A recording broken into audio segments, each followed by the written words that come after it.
اس کا مطلب یہ نہیں ہے کہ تم انتہائی گھٹیا اور انتہائی سستا پہن لو، اور جس کپڑے پر یا جس مشروب پر یا جس کھانے پر پیسہ زیادہ لگے وہ مت کھاؤ۔ یہ نہیں مطلب یہاں پر اسراف کا۔ اگر یہ مطلب ہوتا تو دیکھا جائے تو زندہ رہنے کے لیے تو دال روٹی بھی کافی ہے، جس کو کہ صوفیہ کی اصطلاح میں کہا جاتا ہے قوت لا یموت۔ قوت لا یموت، اتنا کھانا جس سے کہ موت واقع نہ ہو، ایسا کھانا کھایا جا سکتا ہے۔ اللہ چاہتا تو جہاں اس نے سور کا گوشت اور خون اور شراب ہم پر حرام کیا، اللہ تعالیٰ گوشت حرام کر دیتا۔ آخر ہندو مذہب میں گوشت حرام ہے ہی، گوشت ہمیشہ سے مہنگا رہا، دالیں سبزیاں سستی رہیں، میوہ بھی بہت مہنگا رہا، بادام پستے۔ اللہ چاہتا اس کو بھی حرام کر دیتا ہمارے لیے، اسلام پابندی لگا دیتا، لیکن اللہ نے پابندی نہیں لگائی۔ اللہ تعالیٰ نے دسترخوان ہمارے لیے سجایا ہے، کھاؤ کلو وشربو، اسراف مت کرو۔ یعنی یہ نہ ہو کہ کھانا پھک جائے یا غریب نہ کھائیں، صرف امیر کھا سکیں، یہ نہیں ہونا چاہیے۔ بعض لوگوں نے اسراف نہ کرنے کا مطلب یہ لیا کہ ایک میز پر صرف ایک کھانا ہونا چاہیے، ون ڈش۔ اگر ہم حدیث سے دیکھیں تو یہ ڈیفینیشن ہم کو اسراف کا نہیں ملتا۔ ایک میز پر اگر 2 یا 3 کھانے ہوتے ہیں تو اس کو ہم اسراف نہیں کہیں گے۔ نبی اکرم صلی اللہ علیہ وسلم کے بعض ولیموں کا ذکر آتا ہے کہ آپ نے ولیمہ کیا اور اس میں 2-3 چیزیں دسترخوان پر موجود تھیں، تو یہ اسراف نہیں ہے۔ لیکن حد سے بڑھ کر کھایا جائے کہ انسان بیمار ہو جائے، اتنا کھا لیں کہ نماز پڑھنی دو بھر ہو جائے، یا جیسے ابھی ہم نے بات کی کہ کھانا پھینک دیں اٹھا کر یا نوکروں کو نہ دیں، یہ چیزیں اسراف میں آ جاتی ہیں۔ اب اسراف جو ہے وہ تبذیر کی شکل کب اختیار کرتا ہے؟ تبذیر میں ایک جو مہلک ایلیمنٹ شامل ہے وہ ہے دکھاوے کا، جس کو انگلش میں کہا جاتا ہے کہ if you have it, flaunt it۔ اگر ہے تو دکھاؤ، ڈسپلے کرو۔ تو دکھاوا کرنے کے لیے خرچ کرنا، یہ اب مہلک ہے، تبذیر ہے۔ یہ کھانے میں تبذیر یہ ہے کہ دکھاوے کے لیے پکایا جائے۔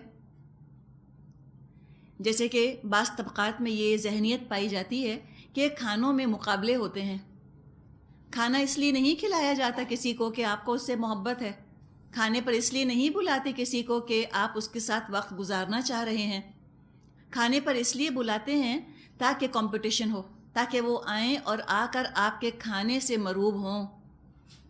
کسی کے گھر گئے اور وہاں اگر 2 میٹھے کھائے تھے تو اب کہیں گے اب ہم 4 پکائیں گے، کمپٹیشن ہے نا، کمپٹیشن میں آ جاتے ہیں۔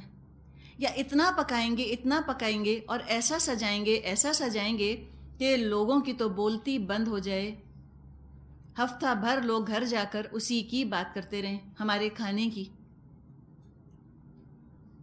زندگی کے مقاصد میں سے ایک اہم مقصد پارٹیز کرنا، کہ پارٹیز کیسی ہونی چاہیے۔ بعض خواتین کہتی ہیں کہ جو ہماری ٹیبل پر ہوتا ہے وہ کسی کی ٹیبل پہ نہیں ہوتا، ایکسکلوسیو کیٹرنگ ہوتی ہے یا ایکسکلوسیو ریسیپیز ہوتی ہیں، اور وہ کسی اور کو بتاتی بھی نہیں وہ ریسیپیز، آپ لاکھ ان سے پوچھیں۔ ایسی حفاظت کرتی ہیں کہ کیا کوئی یہودی جو ہیں وہ تورات کی حفاظت کرتے ہوں گے۔ اتنا خطرہ ہوتا ہے ان کو کہ اگر انہوں نے ریسیپی آپ کو بتا دی تو آپ کی میز پر بھی وہی رونق آ جائے گی جو ان کی میز پر ہے۔ حالانکہ حقیقت ہے کہ ہر ایک کے ہاتھ کا مزہ فرق ہوتا ہے، کوئی 2 لوگ ایک ریسیپی سے ایک جیسا کھانا نہیں پکا سکتے، لیکن انسیکیورٹی ہے نا، اس لیے کہ اپنی عزت کا دار و مدار انہوں نے اپنے پیسے پر اور اپنی پارٹیز پہ رکھا ہوا ہے۔ اگر پارٹیز مدھم پڑ گئیں یا 3-4 لوگ مل کر ویسی ہی پارٹیز کرنے لگ گئے تو ان کا سوشل سٹیٹس کم ہو جائے گا۔ اس مقصد کے لیے کھانا کرنا، دکھاوے کے لیے کھانا کرنا، یہ تبذیر ہے۔ اور اپنی خاص پوزیشن کی حفاظت کرتے کرتے چاہے اللہ کی حدود پھلانگنی پڑ جائیں، چاہے شراب بھی سرو کرنی پڑ جائے، چاہے مکس گیدرنگ کرنی پڑ جائے، عورتوں مردوں کو گھسا کے رلا ملا کے ساتھ بٹھانا پڑے، کریں گے۔ کیوں؟ اس لیے کہ اگر یہ نہیں کریں گے تو پھر شہرت نہیں ہوگی، تعریف نہیں ہوگی۔ یہ بھی تبذیر ہے، اللہ کی حد پھلانگ جانا کھانا کھلاتے کھلاتے. قطعاً ضرورت نہیں تھی، بیکار بے مقصد یہ کام کیا. نہ صرف بے مقصد تھا بلکہ گناہ بھی شامل تھا. یا اپنے گھر میں شراب کو سرو کرنا اس لیے کہ یہ سوسائٹی کی ضرورت ہے اس وقت. یہ کہنا کہ میں کیا کروں، I have to serve alcohol, مجھ کو تو شراب سرو کرنی ہی پڑتی ہے اس لیے کہ لوگ چاہتے ہیں اگر یہ نہ کروں تو لوگ ناراض ہو جائیں. اور بہت نیک بن کر کہہ دیتے ہیں لیکن ہم نہیں پیتے، my husband doesn't even touch it, میرے میاں تو ہاتھ بھی نہیں لگاتے. یہ کون سی نیکی کری؟ حرام سے بچ جانے کیا مقصد ہے؟ ایسے دنیا کے معاملات میں تو کبھی اتنے قانے نہیں ہوتے کہ صرف 33% پر گزارا کریں، بیر منیمم پر. اور آخرت کے معاملے میں اس کو نیکی کا بے انتہا اعلیٰ معیار بنا لیا کہ ہمارے سامنے شراب رکھی ہوتی ہے، ہمارے گھر میں موجود ہوتی ہے، ہم نہیں پیتے. حالانکہ لعنت کی گئی ہے اس شخص پر جو شراب منگوائے، اس پر بھی تو لعنت ہے، ڈھو کر لانے والا، اور جس کے لیے لائی گئی اس پر بھی لعنت ہے. تو یہ چیزیں یہ سب تبذیر میں چلی جاتی ہیں کھانے کے لحاظ سے. اب جہاں تک کھانے کا خود تعلق ہے، یہ انسانی ضرورت ہے، تمدن کی ضرورت ہے. دعوتیں کریں لیکن اس میں تبذیر نہیں ہونی چاہیے. دعوت کے اندر بھی بلا وجہ چیز نہیں ہونی چاہیے دکھاوے کے طور پہ یا رسم کے طور پہ. رسمیں بھی دراصل انسان کو تبذیر میں ملوث کر دیتی ہیں. جہاں تک خوشی منانے کا تعلق ہے، اسلام ایکنالج کرتا ہے کہ ہاں خوشی مناؤ. نکاح ہوا ہے الحمدللہ، بہت خوشی کی بات ہے، ولیمے کا کھانا ہونا چاہیے. لیکن چونکہ خوشی کا موقع ایک ایسا موقع ہوتا ہے جس میں احتمال ہوتا ہے، چانس ہوتا ہے کہ انسان جو ہے وہ اللہ کی حدیں پھلانگ جائے گا. خوشی کا اظہار وہ ایسے طریقوں سے کرے گا جس سے معاشرے پر برا اثر پڑے گا. تو اللہ تعالیٰ نے بھی سوشل گیدرنگز میں چاہے خوشی کے موقع کی ہوں یا غم کے موقع کی، غم میں بھی کیفیت یہ ہوتی کہ انسان اپنا غم منانا چاہتا ہے ہر طرح سے. تو غم منانے کی، خوشی منانے کی اسلام نے اجازت دی ہے، لیکن اس ضرورت کو اگنالج کرنے کے بعد کھلی چھٹی نہیں دے دی کہ اب تم جس طرح چاہو خوشیاں مناتے رہو اپنی. اگر کھلی چھٹی دے دی جائے تو ضرور تبذیر ہوگی. نکاح جیسے اہم موقع ہے، اچھے کپڑے پہننا، اچھا لگنا دلہن کا حق ہے، ضرور کرے. لیکن اس میں خود دلہن اور دلہن کے گھر والے اور دولہا کے گھر والے سبھی انوالو ہوتے ہیں. وہ یہ دیکھ لیں کہ اس میں اسراف اور تبذیر تو نہیں ہے.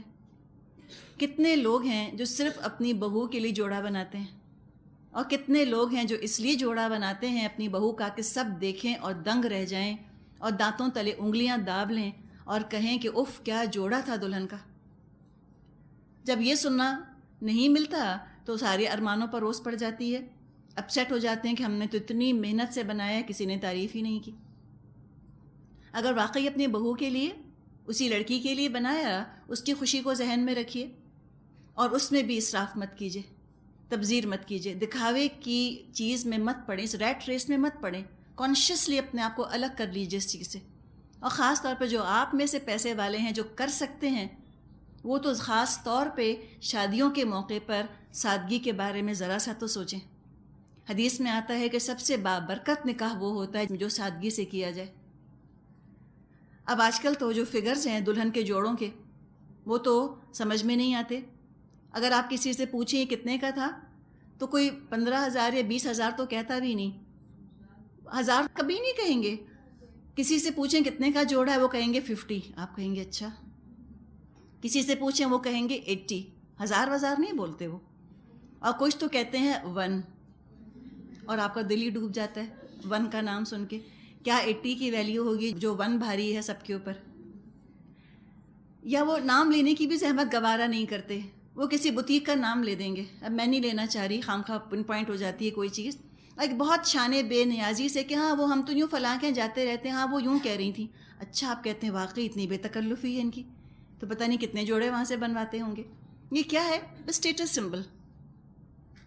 ایک ضرورت تھی، سجایا جا سکتا تھا، لیکن کوئی ضروری نہیں کہ جس معاشرے کے اندر اس بلا کی غربت ہو وہاں ایک ایک جوڑے پر 20-20 ہزار، 30-30 ہزار، 2-2 لاکھ، 3-3 لاکھ خرچ کیے جائیں. یہ تو دلہن کے جوڑوں کی بات ہے. جب دلہن نے اتنے مہنگے کپڑے پہننے شروع کیے تو دولہا پیچھے کیوں رہے؟ ایک صاحب تھے، وہ کوئی سپر مارکیٹ میں دکان لے رہے تھے. ان سے کچھ کسی کی بات ہو رہی تھی، تو پوچھا گیا کہ کس کی دکان ہے؟ انہوں نے کہا جوتوں کی دکان ہے میری.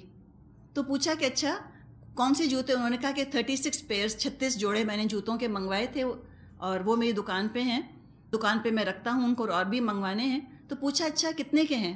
انہوں نے کہا بہت مہنگے ہیں وہ جوتے، مردوں کے جوتے ہیں. پوچھا اچھا کتنے کے؟ بھی 30,000 کا جوتا مہنگا ہوگا نا، 40,000 کا ہوگا. وہ ایک ایک جوتا 1.25 روپے کا تھا، مردوں کا ایک جوڑی جوتا.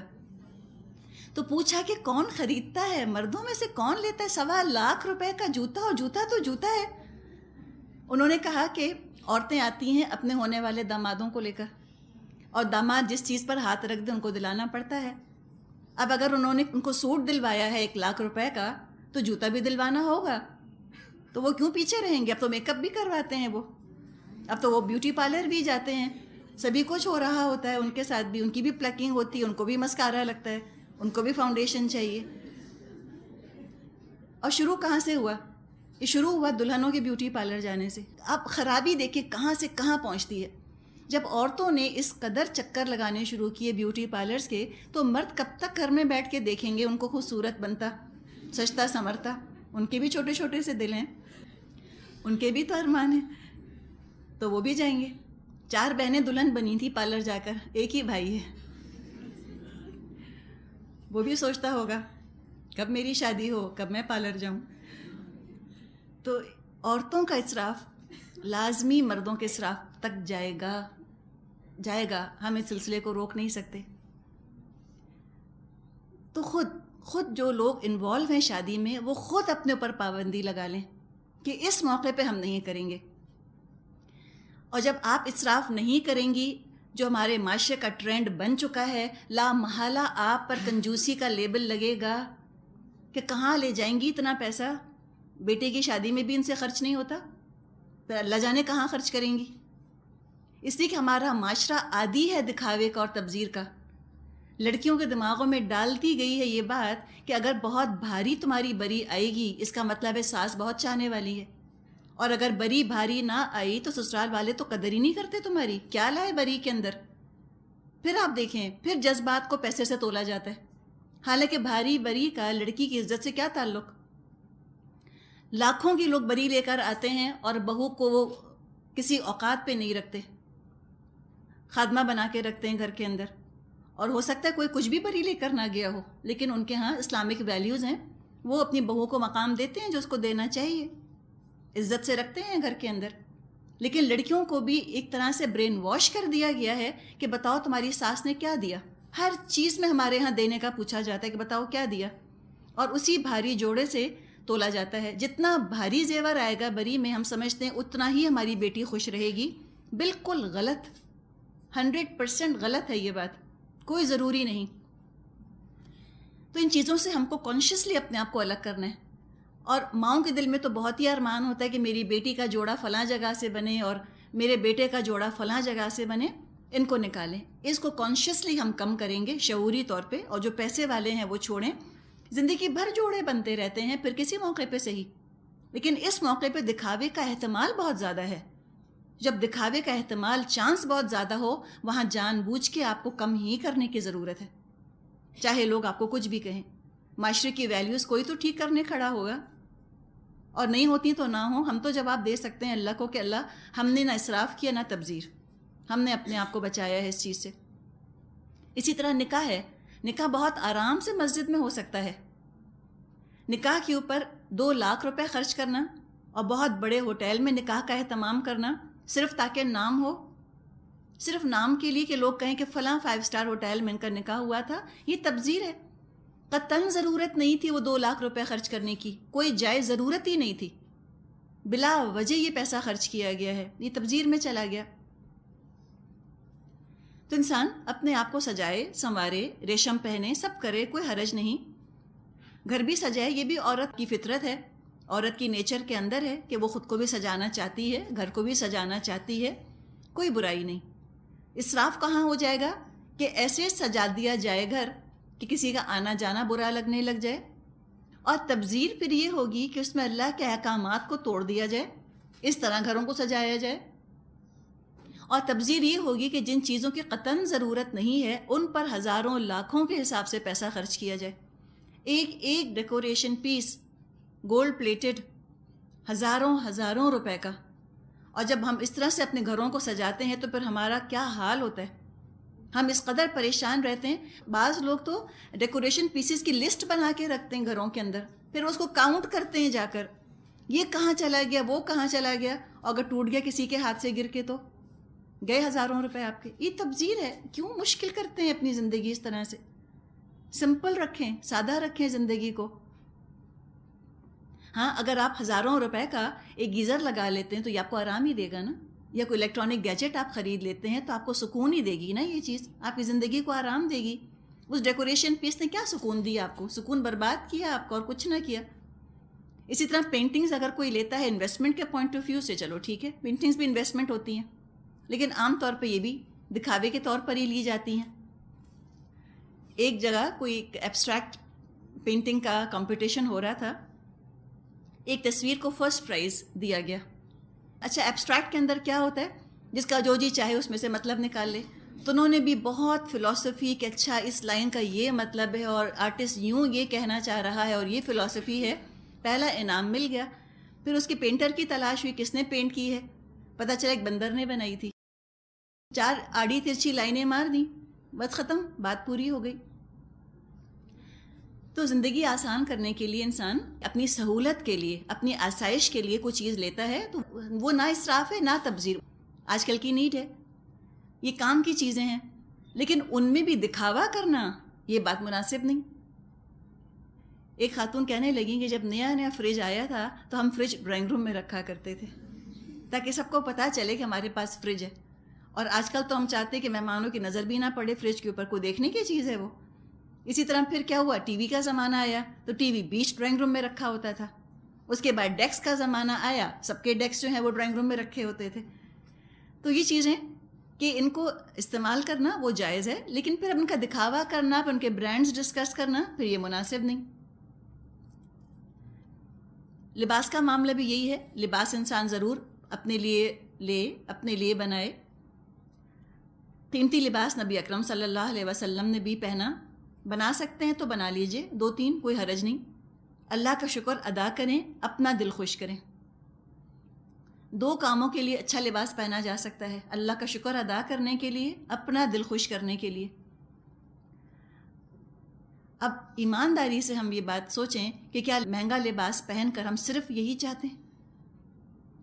کیا صرف یہی 2 فیلنگز آتی ہیں, یا ہم چاہتے ہیں کہ لوگوں پر ذرا ایک امپریشن پڑے, تھوڑا روب پڑے لوگوں کے اوپر؟ اور بہت ہی اعلیٰ مقام سمجھا جاتا ہے ان خاتون کا کہ جن کا لباس ایسا ہو کہ اگلوں کو چپ لگ جائے, اور وہ اس کو سب سے بڑا بیت سمجھتی ہیں کہ جب میرا لباس اس نے دیکھا وہ تو جل گئی. اور جب تک دیورانی جلے نا تو جٹھانی کے لباس کا فائدہ کیا. اور اس کو بڑا آنر سمجھا جاتا ہے کہ دیکھو اتنا خوبصورت تھا کہ وہ تو جل گئی میرا لباس دیکھ کر. لوگ کہتے ہیں ہاں تمہارا تو ٹیسٹ ہی بہت اچھا ہے نا, وہ تو ہے ہی گنوار. تو بس پیسہ وصول ہو گیا سارا. یہ کیا ہے؟ یہ اللہ کو جواب دینا ہے, اللہ پوچھے گا. بہت انسان محتاط رہے, یا بیسٹ ڈریس لسٹ پر آ جانا, نصب العین بنا لیا جائے زندگی کا. اور کپڑوں پر کپڑے, کپڑوں پر کپڑے, بے حد و حساب کپڑے بنائے چلے جائیں, بنائے چلے جائیں, بنائے چلے جائیں. اس پہ بھی ذرا سا غور کرنے کی ضرورت ہے. یہ پھر اسراف میں چلا جائے گا. اپنے لیے بھی اللہ کا شکر ادا کرنے کے لیے بھی صرف کپڑوں ہی کو ذریعہ بنا لینا یہ بھی مناسب نہیں ہے. وہ پیسہ اور کتنی جگہ خرچ ہو سکتا تھا. کپڑوں کا کیا ہے, آج آپ بنائیں کل کو پرانا, پھر دل بھر جاتا ہے, پھر 4 جوڑے اور, پھر 6 جوڑے اور, ان اینڈنگ ہے. اب ہوتا کیا ہے, لباس تو بنا لیتے ہیں بہت مہنگا, پھر اب تمنا یہ ہوتی ہے کہ کسی اور کے پاس ویسا لباس نہ ہو. یہ پھر تبذیر ہے, اس لیے کہ دکھاوے کے لیے لباس بنایا ہے. اب وہ لباس پہن لیا اتنا خوبصورت, اور بہت شوق سے شادی میں گئے, سامنے ایک اور خاتون کھڑی ہیں بالکل ویسا لباس پہن کر, ساری اوس پڑ جائے اپنے شوق کے اوپر, اتار پھینکیں گھر آ کر کہ اب تو میں ہرگز نہیں پہنوں گی اس کو, اچھا ہی نہ لگے, اس لیے کہ کسی اور نے کیوں پہنا. یہ بھی تبذیر اور دکھاوا ہے کہ انسان چاہے کہ جیسا میرے پاس ہو ایسا کسی اور کے پاس نہ ہو, یا جو کسی اور کے پاس ہو وہ کم از کم میرے پاس نہ ہو. اچھوتا ڈیزائن ہو, جولر بھی ایسا ہو جس کا کہ نام کبھی لوگ سنیں دنگ رہ جائیں. اور ایسے لوگوں کی پھر آپ عادت یہ دیکھیں گی کہ وہ بیچ بیچ میں نا برانڈس کا نام ضرور لیتے رہیں گے, چاہے آپ کے فرشتوں نے بھی کبھی نام نہ سنا ہو, لیکن وہ نام ضرور لیں گے اس کا. مثال کے طور پہ آپ دیکھیے جو برانڈڈ چیزیں ہیں نا, یہ کس ذہنیت کو یہ کیٹر کرتی ہے, کس کو ایکسپلائٹ کرتی ہے. برانڈڈ چیزیں جو ہوتی ہیں, تبذیر کرنے والے, دکھاوا کرنے والے یہ تو ہوتے ہیں. 100 روپے کی چیز آپ خرید سکتی ہیں بہت آسانی سے. اب زینب مارکیٹ جائیں یا آپ طارق روڈ جائیں, 100 روپے کا بڑا اچھا ہو سکتا ہے 200-250 کا پرس آپ کو مل جائے, بہت اچھا, کوئی پرابلم نہیں. اب وہی پرس کوئی جا کر 5,000 کا خریدتا ہے. کیوں؟ اس لیے کہ اس کے کونے پر CK لکھا ہوا ہے. تو وہ CK بڑی چیز ہے, وہ دکھانے کے لیے کہتے کہ نہیں پائیدار ہوتے ہیں. اچھا جو بھی کچھ ہوتا ہے تو وہ لکھا کیوں پھر اس کے اوپر؟ کبھی کسی نے ایسا بیگ لے کا پتہ ہی نہ چلے کہ گوچی ہے کہ CK ہے کہ کیا ہے, فائدہ کیا ہوا اتنا خرچ کرنے کا, کسی کو پتہ ہی نہ چلا. جوتوں پر بھی برانڈ ضرور لکھا ہوا ہوتا ہے. تو یہ برانڈڈ چیزیں خریدنے کی جو مینٹیلٹی ہے, یہ اسی چیز کی پیداوار ہے. تبذیر کرنا, دکھاوا کرنا, ایک طرح کا روب قائم کر دینا دوسروں کے اوپر کہ دیکھو ہمارے پاس کیا چیز ہے. نبی اکرم صلی اللہ علیہ وسلم نے فرمایا ہے کہ جو شخص عمدہ لباس کی قدرت رکھتے ہوئے بھی از راہ تواضع اس کو ترک کر دے تو اللہ تعالیٰ اسے قیامت کے روز تمام مخلوق کے سامنے بلائیں گے اور اختیار دیں گے کہ ایمان کے جوڑوں میں سے جو جوڑا پسند کرے پہن لے. ترمذی میں یہ روایت آتی ہے. کسی نے اپنا شوق کرٹیل کیا نا, اپنا شوق دبایا اللہ کی خاطر. بہت اعلیٰ پہن سکتا تھا, میاں اتنا کما رہے تھے کہ وہ اگر 10,000 کا بھی جوڑا پہن لیں, 20,000, 25,000, 1,00,000 کا بھی جوڑا پہن لیں تو بھی اسراف نہ ہو ان کی حیثیت کے حساب سے. اللہ نے اتنا دیا ہے, لیکن کوئی نہیں کرتا, قابو پاتا ہے اپنی اس خواہش کے اوپر. اللہ کی خاطر اللہ اس کو اجر دے گا. جب کپڑوں کی بات نکلتی ہے تو ضرور وہ کہانی یاد آتی ہے جو بچپن میں پڑھی تھی ایک بادشاہ کی. اسے کپڑوں کا بہت شوق تھا, سارا وقت بیٹھ کر وہ کپڑے ہی سلواتا تھا اور نئے نئے کپڑے پہنتا تھا. پھر کوئی ٹھگ آ گئے, انہوں نے کہا ہم ایسا لباس آپ کو پہنائیں گے جو صرف عقل مندوں کو نظر آتا ہو. تو کیا تھا یاد ہے آپ کو, ایمپرر وداؤٹ کلوتھز ایک کہانی تھی, کوئی لباس ہی نہ تھا. تو اسی طرح لوگ آج ہمیں بھی ٹھگتے ہیں کہ ہم ایسی چیز تم کو دیں گے جو خالی ٹیسٹ والے ہیں وہی سمجھ سکیں گے کہ یہ کیا ہے. اب چونکہ اتنا خرچ ہو چکا ہوتا ہے اس کے اوپر, کسی کو سمجھ آئے نہ آئے لیکن لوگ تعریف ضرور کریں گے. ان کو کوئی گاؤں کا تھوڑی لگنا ہے کہ آپ کسی برانڈ کا نام لو, کہیں ہم نے تو کبھی نام نہیں سنا اس کا. تو خالی برانڈ کے نام پر جو چیز 2-3 ہزار کی بن سکتی ہے وہ 40,000 یا 50,000 کی بعض دفعہ بنتی ہے ایک برانڈ کے نام پر. پھر میک اپ کا بھی شوق ہوتا ہے, لیکن اس پر ہزاروں کے حساب سے خرچ کرنا. کریمیں ہیں اور ماسکس ہیں اور بالوں کے لیے الگ ہے اور آنکھوں کے نیچے کے لیے ایک اور ہے, پھر گالوں کے لیے ایک اور ہے, پھر پتہ نہیں فلاں کے لیے ایک اور ہے. یعنی کہ میک اپ کرنا بھی 1 گھنٹوں کا کام ہو کر رہ جائے. اب جہاں بے تحاشا پیسہ خرچ کرے گا انسان, وہیں اس کا وقت بھی تو لگے گا, بے تحاشا وقت بھی تو وہاں خرچ ہوگا. بچوں کے کھلونوں کے اندر بھی تبذیر کرتے ہیں. کوئی احساس نہیں ہوتا بچوں کو, ان کو نہیں پتا کہ آپ نے $100 کا لیا ہے, یہ $500 کا لیا ہے. ایک سال بھر کے بچے کو کیا پتا ڈالر کا کیا بھاؤ ہے آج کل, اور وہ اٹھا کر پھینک دیتے ہیں, پھر وہ 3 ڈبوں سے کھیلتے ہیں بیٹھ کر. اسی طرح بچے کا پیدا ہونا ہمارے ہاں, یا اللہ, وہ بھی ایک اسراف اور ایک تبذیر کا موقع بن گیا. اتنا سا بچہ جو کہ کل 1 ہفتے کے بعد اتنا ہوگا, اس کے بعد اتنا ہوگا. کچھ جگہ رواج ہے کہ جب بچہ پیدا ہوتا ہے تو نانی, اچھا نزلہ بھی سارا ٹپکتا ہے نانی کے اوپر ہی, کہ رواج یہ ہے کہ نانی 51 جوڑے لائیں گی. کس کے؟ اس نیو بورن کے. 51 جوڑے پہنے گا, کب پہنے گا؟ 51 دن میں تو کہیں کا کہیں پہنچ چکا ہوگا اللہ نے چاہا. تو رسومات کے نام پہ تبذیر اتنی ہے ہمارے ہاں. اور اس کے بعد وہ ایک بچہ کیا ہے, اس کے لیے ہر سائز کا جو کریڈل لینا شروع کرتے ہیں. پہلے ایک چھوٹا سا کاٹ بنائیں گے, 3 مہینے میں آؤٹ گرو لڑک گیا وہ کاٹ میں سے. اس کے بعد پھر اس کے لیے ایک اور ہوگا, کوئی راکنگ چیئر ہوتی ہے, پھر اس کے لیے پتہ نہیں کچھ ایک اور قسم کی کوئی سیٹ ہوتی ہے. تو 4-6 طرح کی تو سیٹیں ہیں بچوں کی, جو 6 مہینے کے اندر اندر ساری پرانی ہو جاتی ہیں. پھر وہ گھر کے اندر پڑی ہیں, خراب ہو رہی ہیں. ایک چیز بنوائیں, ایک بستر ایسا بنوا لیں بچے کا کہ اللہ نے چاہا, اللہ زندگی اس کو دے تو 15 سال کی عمر تک وہ سو سکے اس کے اوپر. کیا نہیں ہو سکتا؟ بالکل ہو سکتا ہے, کیوں نہیں ہو سکتا. پہلے سائیڈ میں اس کے آپ کچھ لگوا دیں، سپورٹس لگوا دیں، بچہ بڑا ہو تو سپورٹس نکلوا دیں، بات ختم. لیکن نہیں، اس پہ بھی ہم اس قدر تبذیر کرتے ہیں ارمان کے نام پر. تو جب اتنا زیادہ ہم تبذیر کرتے ہیں، پیسہ جہاں خرچ کرتے ہیں وہاں پر وقت بھی ظاہر ہے بہت لگاتے ہیں، جذبات بھی انوالو ہوتے ہیں، ایموشنل ایگزوشن ہوتا ہے. اوور ری ایکٹ کرنا بھی تو تبذیر ہے دراصل، اوور ری ایکٹ کرنا ہر چیز میں. اور یہ اسراف آپ کو اب ہر چیز میں ہمارے ہاں ملے گا، بات کرنے میں، بولنے میں، ہر چیز میں ہم ایگزیجریٹ کرتے ہیں، مبالغے سے کام لیتے ہیں، ہم اوور ری ایکٹ کرتے ہیں. تو فرمایا کہ تبذیر کرنے والے تو شیطان کے بھائی ہیں. شیطان کے بھائی اس طرح بن جاتے ہیں تبذیر کرنے والے کہ جن کاموں پر وقت لگنا چاہیے تھا، پیسہ لگنا چاہیے تھا، اب وہاں سے ہٹ گئے. اور جب خود اتنا اسراف کیا، اتنی تبذیر کی، اتنا دکھاوا کیا، اتنا فلانٹ کیا، اور دوسروں کو ان کے حق نہ دیے اس تبذیر کی وجہ سے، تو لازمی طور پہ دوسروں کے دلوں میں رقابت اور حسد پیدا ہوگا.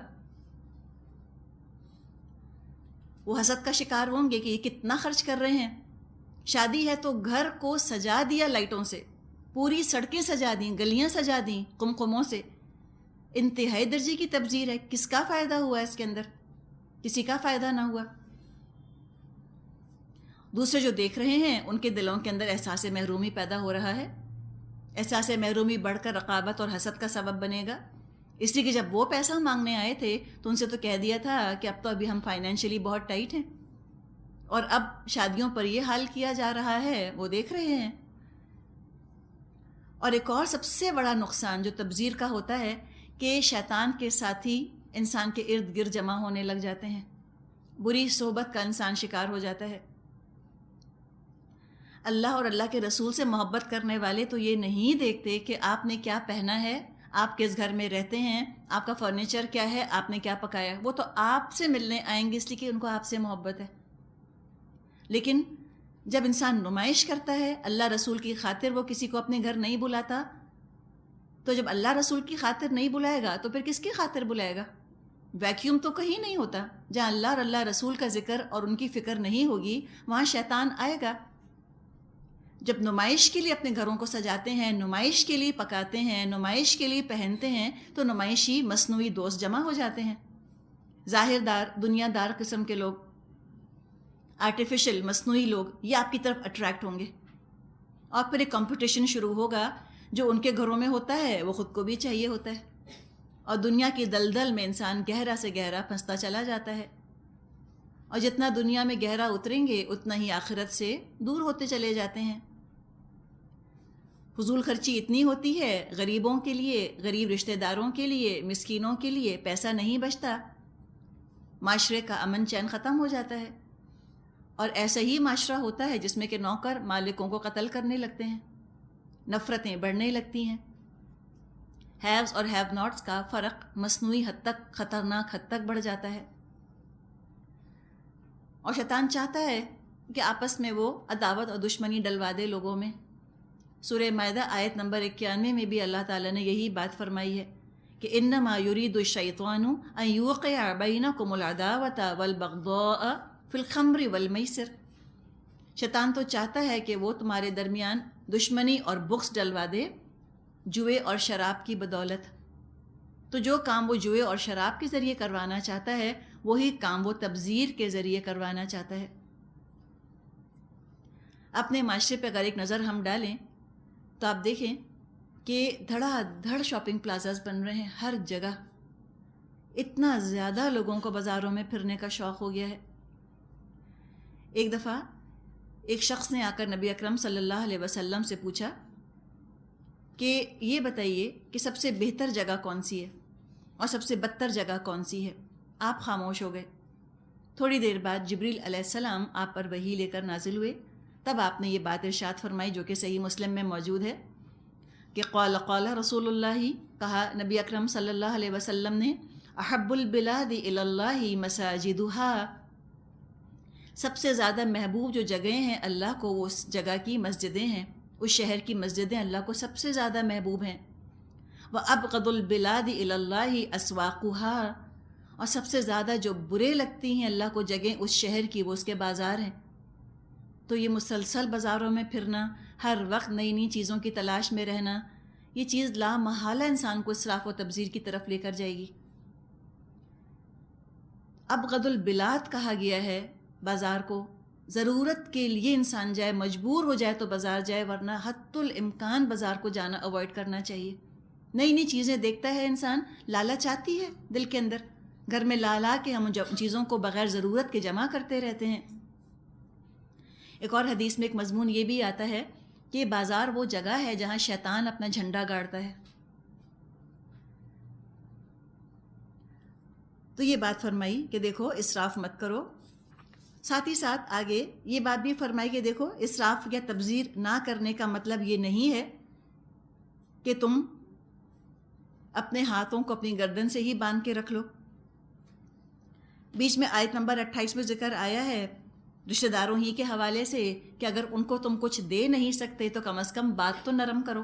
قولم میسورہ، یسر، میسورہ کا لفظ بنا یسر سے ہے کہ نرم بات، آسان بات کرو. ان کی مشکل حل کرنے کے لیے کوئی مشورہ تم ان کو دے دو. مراد ہے اگر کچھ دے نہیں سکتے رشتہ داروں کو، مسکینوں کو یا مسافروں کو، تو کم از کم جھڑک کے ان کو دور مت کرو، جھڑکو مت، آرام سے نرمی سے بات کرو. نبی اکرم صلی اللہ علیہ وسلم سے بھی فرمایا گیا ہے کہ وَأَمَّا السَّائِلَ فَلَا تَنْهَرْ، کہ سائل کو جھڑکیے مت، ڈانٹیے نہیں، پرے نہ کیجیے، اس طرح سے نرم کوئی بات کہہ دی جائے. اور پھر آگے فرمائے کہ دیکھو اس کا مطلب یہ بھی نہیں اسراف و تبذیر نہ کرنے کا کہ تم بالکل کنجوس ہو جاؤ. نہ ایسا کرو کہ اپنے ہاتھوں کو گردن سے باندھ لو. یہ محاورہ ہے، استعارہ ہے. مراد ہے کہ انسان بالکل کنجوس ہو جائے، اپنی جائز ضروریات پر بھی خرچ نہ کرے. بعض دفعہ ہوتا یہ ہے کوئی خواہش انسان کے دل میں پیدا ہوتی ہے اور وہ اتنی شدت سے پیدا ہوتی ہے کہ وہ اس کو ڈسٹریکٹ کر رہی ہوتی ہے. مثال کے طور پہ آپ بازار گئی تھیں یا کسی کے پاس آپ نے کوئی بڑا خوبصورت ایک جوڑا دیکھ لیا، اب وہ آپ کے حواسوں پر چھا گیا. نماز پڑھنے کھڑی ہوتی ہیں تو بھی جوڑا نظروں کے سامنے پھر رہا ہوتا ہے، اور قرآن پڑھنے بیٹھتی ہیں تو بھی جوڑا حواسوں پر چھایا رہتا ہے. تو بہتر ہے وہ خرید لیں، پہن لیں ایک دفعہ. ہم اس کو انگلش میں کہتے ہیں just get it out of your system. کم از کم اس سے آپ کی توجہ تو ہٹے، ورنہ جتنا بھی اپنے اوپر جبر کریں گی تو وہی خواہشات حواسوں پر چھا جائیں گی، پھر عبادت میں لطف نہیں آئے گا. تو اگر اتنی ہی شدت کی خواہش ہے تو کر لیں، استعمال کر لیں اس کو، تاکہ پھر آپ کی توجہ ہٹے. ایک دفعہ چیز انسان کے اپنے قابو میں آ جاتی ہے، اس کی قدر قیمت گھٹ جاتی ہے. تو جو چیز ایسی چھا گئی ہے تو انسان استعمال بھی کر لے. اپنے خواہشات کو پوری کرنے سے اللہ نے منع بھی نہیں کیا، یہ بھی نہیں کہا کہ تم بس بالکل ضروریات کے علاوہ کچھ خرچی نہ کرنا. اسلام نے تو بڑی گنجائش رکھی ہے خواہشات کے پورے ہونے کی بھی. تو اتنی کنجوس بھی نہ ہو جاؤ کہ جائز ضروریات پر بھی خرچ نہ کرو، اور نہ ایسا کرو کہ بالکل ہی اپنے ہاتھ کھلے چھوڑ دو. تو پھر اس کے بعد یہ ہوگا کہ تم ملامت زدہ اور عاجز بن کر بیٹھے رہ جاؤ گے. سبھی خرچ کر دیا، سبھی لٹا دیا، اب جو ضروریات زندگی تھیں ان کے لیے بھی پیسہ نہ بچا. یا یہ کہ اللہ کے نام پر بھی اتنا دیا کہ خود زکوٰۃ کے مستحق ہو کر بیٹھ گئے، یہ بھی عقل مندی نہیں. نبی اکرم صلی اللہ علیہ وسلم نے فرمایا ہے خیر الاموری اوسطیہا، معاملے کا بہترین اس کا اعتدال ہوتا ہے. اعتدال کے ساتھ کام کرے انسان. ایک اور حدیث میں آپ نے فرمایا ما اعلی من اقتصد، کہ وہ کبھی بھی غریب نہیں ہوگا جو کہ معاملوں کے اندر میانہ روی سے کام لے گا. نارمل طریقے سے انسان زندگی گزارے، سوچ سمجھ کے خرچ کرے اور ذرا سا خرچ پر قابو پانے کی کوشش کرے. ایک کتاب ہے امام غزالی کی، نسخہ کیمیا اس کا اردو کا نام ہے. اس میں وہ اسی کے بارے میں بات کرتے ہیں، خواہشات کے بارے میں. وہ یہ کہتے ہیں کہ اگر گناہوں سے بچنا ہے، حرام سے بچنا ہے، تو ہر جائز خواہش کو بھی پورا کرنے کی فکر میں مت رہو. ہم یہ کہتے ہیں نا کہ ہم گناہ تو نہیں کر رہے، اللہ تعالیٰ نے جو جائز چیزیں رکھی ہیں اسی کے دائرے کے اندر ہم رہ رہے ہیں. امام غزالی رحمۃ اللہ علیہ لکھتے ہیں کہ دنیا میں تو بے شمار چیزیں ہیں جو کہ جائز ہیں. اگر ان سب کی تم خواہش کرتے رہو گے، انہی میں لگے رہو گے، آگے کام کرنے کا پھر وقت کب ملے گا؟ تو ہر جائز چیز کی خواہش بھی انسان پوری نہ کرے. ہاں اگر وہ حواسوں پر چھا گئی ہے، لاک آن ہو گیا ہے، فکسیشن ہو گیا تو کر لے. اور کبھی اپنے اوپر قابو پا کے اس چیز کو جانے دے، چھوڑ دے. ہے جائز، گناہ نہیں ہے، لیکن پھر بھی پوری نہ کرے یہ سوچ کے کہ ٹھیک ہے میں اس کو جانے دیتا ہوں. اس طرح انشاءاللہ تعالیٰ نفس اپنے قابو میں آئے گا. فضول خرچی میں اور سخاوت میں کیا فرق ہے؟ تبذیر کی تو ہم نے بہت بات کی، تو سخاوت بھی تو خرچ کرنے ہی کا نام ہے. تو وہ یہ کہتے ہیں کہ فضول خرچی میں اور سخاوت میں فرق یہ ہے کہ اللہ کی راہ میں کروڑوں بھی خرچ کیے جائیں تو فضول خرچی نہیں کہلائیں گے، وہ سخاوت ہے. اور بے مقصد بیکار دکھاوے کے کاموں پر ایک پیسہ بھی خرچ کیا جائے گا وہ تبذیر ہے، وہ اسراف ہے. اور آخر میں یہ بات بھی بتا دی کہ دیکھو اللہ تعالیٰ جو ہے وہ اپنے بندوں پر خبر رکھنے والا ہے، دیکھنے والا ہے. اب آگے ایک اور مضمون کی طرف اشارہ کیا گیا، آیت نمبر 31 وَلَا تَقْتُلُوا أَوْلَادَكُمْ خَشْيَةَ إِمْلَاقٍ، اپنی اولاد کو افلاس کے اندیشے سے قتل مت کرو. نحن نرزقهم وإياكم، ہم انہیں بھی رزق دیں گے اور تمہیں بھی. ان قتلهم كان خطئا كبيرا، در حقیقت ان کا قتل ایک بڑی خطا ہے. قتل اولاد کی بات ہے جو کہ یہاں کی جا رہی ہے. تھوڑا سا اس کے بارے میں ہم بات کرتے ہیں. ایک خوف جو انسانوں کو ہمیشہ سے رہا وہ یہ رہا کہ رزق یا تو ختم ہو جائے گا جو میرے پاس ہے یا کم ہو جائے گا. قتل اولاد کیوں وجود میں آیا، ہم اس کی وجوہات دیکھ رہے ہیں. تو فکر یہ رہی انسان کو، رزق بڑا فیکٹر رہا، کھائیں گے کہاں سے؟ اگر آج کھا لیا تو آج کھا کر بھی اطمینان نہیں ہوتا، فکر یہ ہوتی ہے کل پتہ نہیں ملے گا یا نہیں. اور اگر کل کا رکھا ہوا ہے، کل کے لیے کافی موجود ہے، تو فکر یہ ہوتی ہے آج سے 20 سال کے بعد ملے گا یا نہیں. تو اس رزق کی فراوانی کے لیے، اس رزق کی سپلائی جاری رکھنے کے لیے انسان اپنی اولاد کو کمانے کا طریقہ ضرور سکھاتا ہے، اور یہ ضروری بھی ہے. کوئی نہ کوئی ہنر اولاد کو سکھا دینا چاہیے تاکہ وہ کما سکیں. اور والدین بہت پیسہ بھی لگاتے ہیں، وقت بھی لگاتے ہیں تاکہ بچے ہنر سیکھ لیں.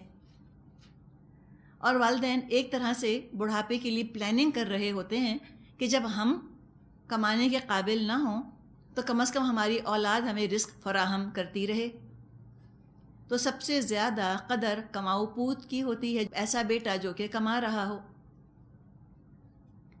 یہ ساری بات تو ہم نے کر لی. ایک غلطی ہے اس کے اندر، اور وہ غلطی یہ ہے کہ اولاد کو رزق دینے والا سمجھنا. جہاں تک اولاد کو رزق کمانے کے لیے ہنر سکھانے کا تعلق ہے، ضرور سکھائیے، لیکن جب اولاد کو رازق بنا دیتے ہیں کہ اولاد ہمیں کھلائے گی، اب یہاں پرابلم شروع ہو گیا. اولاد نہیں کھلا سکتی، کوئی بیٹا نہیں کھلا سکتا. اللہ کھلاتا ہے، رازق اللہ ہے. رزق عطا کرنا، اس کا راشن اللہ نے اپنے ہاتھ میں رکھا ہے. تو توکل اور بھروسہ اللہ پر. دعا آتی ہے نبی اکرم صلی اللہ علیہ وسلم کی کہ اللہم اجعل اوسع رزقک علی عند کبر سنی وانقطاع عمری. اے اللہ کشادہ رکھ مجھ پر اپنا رزق میرے بڑھاپے میں اور میری عمر ختم ہونے تک. لوگوں کے ساتھ بیٹے ہوتے ہیں، ماں باپ ترس رہے ہوتے ہیں پیسے کو. کسی کا بیٹا ہونا تو دور کی بات، بیٹی بھی نہیں ہوتی، اولاد بھی نہیں ہوتی، کھاتے پیتے ہیں اللہ کے فضل سے. تو اللہ کھلاتا ہے، اللہ دیتا ہے. لیکن چونکہ یہ ایک ہمیشہ سے لوگوں کو خیال رہا کہ اولاد کھلاتی ہے، اور اولاد میں سے بھی بیٹا کھلاتا ہے، تو لہٰذا اس میں بیٹوں کی قدر بہت بڑھ گئی، ان کو پریفرنس دی جانے لگ گئی. ایک زمانہ تھا کہ جب زیادہ اولاد ہونا بہت فخر کی بات سمجھی جاتی تھی، اس لیے کہ زیادہ اولاد ہوگی تو وہ زیادہ خیال رکھے گی. آج ہم دیکھتے ہیں کہ حالات بدل گئے ہیں. آج زیادہ اولاد کا ہونا اچھا نہیں سمجھا جاتا. آج کل تو بتاتے ہوئے جھجک آتی ہے اگر 2 سے زیادہ بچے ہوں. کسی کے 4 بچے ہوں اور 4 سے 5واں ہونے والا ہو، وہ تو معاشرے میں کسی کو منہ دکھانے کے قابل نہیں. اور تو اور اگر ماں ایکسپیکٹ کرنے لگ جائے اور بچے تھوڑے بڑے ہوں، اور خاص طور پہ بیٹیاں، وہ تو ماں کی جان کھا جاتی ہیں. ان کو تو شرم آتی ہے اپنے دوستوں کے سامنے یہ بتاتے ہوئے کہ ہماری ماں ایکسپیکٹ کر رہی ہیں. تو وہ کہتی ہیں ماں سے، کو تو کیا آپ ایکسپیکٹ کر رہی ہیں؟ اتنی امبیرسمنٹ ہے ہمارے لیے اپنے دوستوں کے سامنے، ہم کیا کہیں گی ان کو جا کر. تو آج کل زیادہ اولاد کا ہونا کوئی فخر کی بات نہیں رہی، لیکن قدیم زمانے میں اگر آپ دیکھیں تو اولاد انویسٹمنٹ ہوا کرتی تھی، اور وہی بیٹے ان کی ویلیو بہت زیادہ تھی. بیٹیاں اچھی نظر سے نہیں دیکھی جاتی تھیں کیونکہ کمانے والی نہیں ہوتی تھیں، صرف کھانے والی ہوتی تھیں. عرب کے بعض قبیلوں میں بیٹیوں کے قتل کا رواج تھا، فیمیل انفینٹیسائڈ کا ان کے ہاں رواج تھا کہ بیٹیاں پیدا ہوتے ہی قتل کر دی جائیں. سب قبیلوں میں نہیں تھا، چند قبیلوں میں تھا. اس سے ایک بات یہ بھی سامنے آتی ہے کہ رسم چاہے کتنی بھی ظالمانہ کیوں نہ ہو، کتنی بھی غیر منصفانہ کیوں نہ ہو، عقل میں نہ آنے والی رسم کیوں نہ ہو، لیکن چونکہ رسم ہوتی ہے لہٰذا نبھائی چلے جاتے ہیں، نبھائی چلے جاتے ہیں. کبھی یہ رک کر سوچتے نہیں کہ اس رسم کا فائدہ ہے کیا، یہ نقصان دہ ہے یا فائدہ مند ہے، شریعت کے دائرے کے اندر ہے یا شریعت کے دائرے سے باہر ہے. لیکن رسم بن گئی ہے معاشرے کے اندر، اب نہیں چھوڑی جا سکتی. تو اس طرح بھی اولاد کو قتل کیا کرتے تھے، بیٹیوں کو مار ڈالا کرتے تھے. پھر دیوی دیوتاؤں کے نام پر اولاد کو بھیٹ چڑھایا جاتا تھا. ایک مشرکانہ معاشرے کے اندر بعل نام کا بت تھا. یہ بعل نام کا بت اکثر معاشروں میں رہا ہے، اور بہت بڑا سا اس کا انہوں نے مجسمہ بنایا ہوا تھا، اور اس بعل نام کے مجسمے کے دونوں ہاتھ پھیلے ہوئے تھے اور اس کے نیچے آگ جل رہی تھی. رواج یہ تھا کہ جو فرسٹ بورن ہوتا تھا، پہلا بچہ خاندان کا، وہ لے جا کر بال کی گود میں ڈالنا ہوتا تھا. یعنی جلا دیا اپنے بچے کو، آگ میں پھینک دیتے تھے اپنے بچے کو، لیکن رسم تھی نا، رسم تو اس کو نبھاتے تھے. ہمیں اپنے بارے میں سوچنا ہے کہ اپنے معاشرے میں کتنی رسمیں ہیں جن کو ہم آنکھ بند کر کے فالو کرتے ہیں، غیر منصفانہ ہیں، ظالمانہ ہیں. اس حد تک تو چلیں ظالمانہ نہیں ہے کہ کسی کو زندہ جلا دیا جائے یا جان سے مار ڈالا جائے، لیکن اس کے قریب قریب ہی پہنچی ہوئی ہیں. بہت عجیب و غریب رسمیں ہیں جو ہمارے خاندانوں میں پائی جاتی ہیں، ہم نہیں چھوڑتے ان کو. تو یہ ایک اور ان کے یہاں قسم تھی اولاد کو قتل کرنے کی، دیوی دیوتاؤں کی بھیٹ چڑھا دینا. جدید زمانے میں اس نے مزید شکلیں اختیار کر لی ہیں. اب یہ ہے کہ اگر کسی کا بچہ ایب نارمل ہونے کا امکان ہے، کوئی ماں امید سے ہے، اس کے ہاں بچہ ہونے والا ہے، اور اگر پتہ چل گیا الٹرا ساؤنڈ کے ذریعے سے یا ایمنیوسنٹوسس کے ذریعے سے کہ بچے میں ایب نارمیلٹی ہے، تو آرام سے مشورہ دے دیا جاتا ہے کہ ابورٹ کرا دو. کہتے ہیں ہے بچہ ایب نارمل ہے، تم پر کیا بیتے گی، تم کیسے ایب نارمل بچے کے ساتھ رہو گی، تم کیسے اپنی باقی پریگننسی گزارو گی، تو تم ایسا کرو کہ اسقاط کروا دو، اسقاط حمل. زیادہ افسوس کی بات یہ ہے کہ یہ بات جاہل لوگوں کی طرف سے نہیں آتی، یہ آتی ہے پڑھے لکھے لوگوں کی طرف سے. اور بعض دفعہ وہ گائنیکالوجسٹ جو قرآن کا علم نہیں رکھتی، جن کو اپنی اسلامی اقدار کا علم نہیں ہے، وہ مریضوں کو، اپنے پیشنٹس کو یہ مشورہ دیتی ہیں کہ بی بی آپ ایبورشن کروا لیجئے، آپ کا بچہ نارمل نہیں ہے. حالانکہ آپ دیکھیں کہ اپنے بچوں کی حفاظت تو چڑیا بھی کرتی ہے. یا انوانٹڈ پریگننسی ہے، مثال کے طور پہ 4 بچے ہو گئے، اب 5واں ہونے والے، نہیں چاہیے 5واں، تو کہتے ہیں تو کیا ہوا، ابورٹ کروا دو، ابورشن کروا دیا. تو یہ بچوں کو ابورٹ کرا دینا یہ بھی تو قتل اولادی ہے، اور اس پر دیت ہوتی ہے. ایک عورت تھی نبی اکرم صلی اللہ علیہ وسلم کے زمانے میں، اس نے کسی دوسری عورت کو اس طرح ضرب لگائی، ایسے مارا کہ اس کا اسقاط ہو گیا، حمل گر گیا، یعنی ابورشن ہو گیا. اس عورت سے جس نے کہ چوٹ لگائی تھی، اسے دیت لی گئی، جنین کی دیت. ایک غلام ہے، جنین کہتے ہیں ایمبریو کو، یوٹرس کے اندر جو بچہ ہوتا ہے، اس کی بھی دیت ہوتی ہے، اس کا بھی خون بہا دینا ہوتا ہے. اور اتنا بڑا یہ گناہ جس کے بارے میں اللہ تعالیٰ نے فرمایا ہے کہ ان قتلہم کان خطئا کبیرا، در حقیقت ان کا قتل ایک بڑی خطا ہے. تو اس طرح وہ ماں جو اپنے بچے کی حفاظت کرنے والی ہے اس کو اس طرح سے مار ڈالا جائے. اور جب اس طرح سے ابورٹ کیا جاتا ہے اس کے بارے میں کچھ ویڈیوز بھی بنائی گئی ہیں